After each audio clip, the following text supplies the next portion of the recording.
صحاب دی بھی محبت پاؤ، نبی صلی اللہ علیہ وسلم دی آل دی بھی محبت پاؤ۔ حاضرین محترم، انہاں دی آپس کے اندر محبت ہے، انہاں دی آپس کے اندر پیار ہے۔ حاضرین محترم، جدوں امیر المومنین حضرت عمر ابن خطاب رضی اللہ عنہ کا دور مبارک سے، آپ کے دور کے اندر جدوں ایران کسرا فتح ہویا،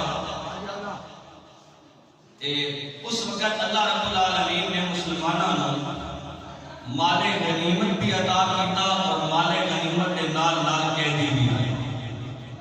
انہاں قیدیاں دے اندر شہنشاہ ایران جو اس وقت دا شہنشاہ سی، اس دیاں دو بیٹیاں سی، اور حضرت عمر ابن خطاب رضی اللہ عنہ نے ایک بیٹی دا نکاح، ایک شہزادی دا نکاح سیدنا امام حسین رضی اللہ عنہ نے نال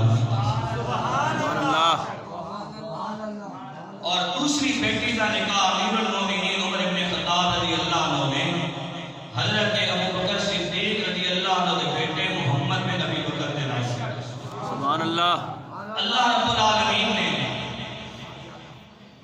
حفیظ صاحب تشریف لے آئے تھے، بس نال حفیظ صاحب کا بیان شروع ہونا بڑی گل آخری گل سنو، کیونکہ خیر کا جنازہ 3 بجے انشاءاللہ دعا ہونی، حفیظ صاحب پہنچ گئے الحمدللہ۔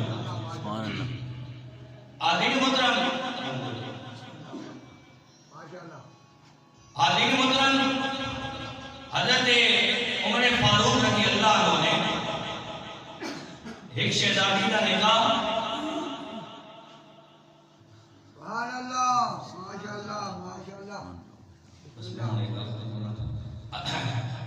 ایک شہزادی کا نکاح حضرت سیدنا امام حسین رضی اللہ عنہ کے نام کیا، اور دوسری شہزادی کا نکاح محمد بن ابی بکر کے نام کیا۔ سبحان اللہ۔ حاضرین محترم،